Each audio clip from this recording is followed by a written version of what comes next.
انسان کے سب سے بڑے دشمن کون ہیں؟ تکبر اور حسد انسان کے سب سے بڑے دشمن ہیں۔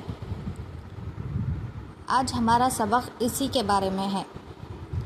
اعوذ باللہ من الشیطان الرجیم، بسم اللہ الرحمن الرحیم۔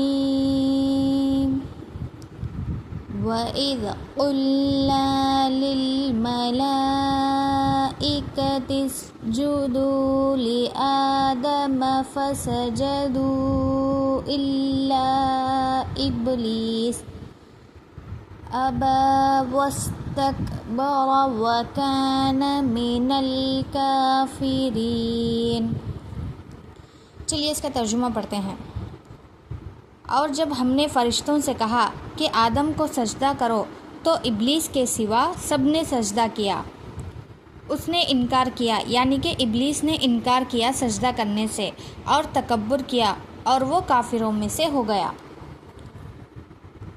اس آیت کی تفسیر یہ ہے کہ اللہ تعالیٰ نے حضرت آدم علیہ السلام کی عزت اور فضیلت ظاہر کرنے کے لیے فرشتوں کو سجدہ تعظیمی یعنی احترام کا سجدہ کرنے کا حکم دیا۔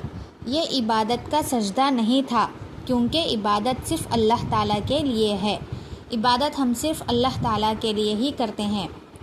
آدم علیہ السلام کو جو سجدہ کرنے کے لیے کہا تھا وہ احترام کے لیے کہا تھا، نہ کہ عبادت کے لیے۔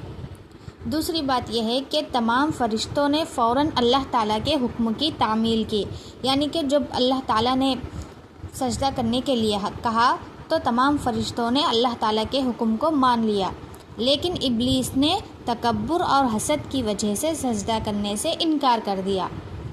اور تیسری بات یہ ہے کہ ابلیس اصل میں جنات میں سے تھا، مگر فرشتوں کے ساتھ عبادت کرنے کی وجہ سے ان کے ساتھ موجود تھا۔ اس کے تکبر نے اسے اللہ تعالیٰ کی رحمت سے محروم کر دیا۔ ابلیس اصل میں جنات میں سے ہے اور وہ فرشتوں کے ساتھ عبادت کرنے کی وجہ سے ان کے ساتھ وہاں پر موجود تھا۔ ابلیس نے تکبر کیا اور اللہ تعالیٰ کی رحمت سے محروم ہو گیا۔ اور چوتھی بات یہ ہے کہ اس آیت سے معلوم ہوتا ہے کہ تکبر انسان کو اللہ کی نافرمانی اور ہلاکت تک پہنچا دیتا ہے، جبکہ عاجزی اور اطاعت اللہ کی رضا کا ذریعہ ہے۔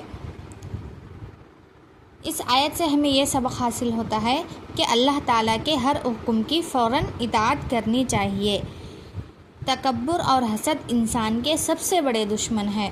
عبادت صرف اللہ تعالیٰ کے لیے ہی کرنی چاہیے۔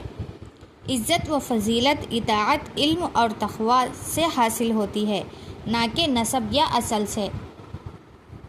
اسی طرح کے اور بھی ویڈیوز دیکھنے کے لیے اس ویڈیو کو لائک اور چینل کو سبسکرائب ضرور کر لیجئے، تاکہ آپ لوگوں کو اس طرح کی اور بھی ویڈیوز دیکھنے کو ملے اور آپ لوگوں کو قرآن سیکھنے اور سمجھنے کا موقع ملے۔ اللہ حافظ۔ السلام علیکم ورحمۃ اللہ وبرکاتہ۔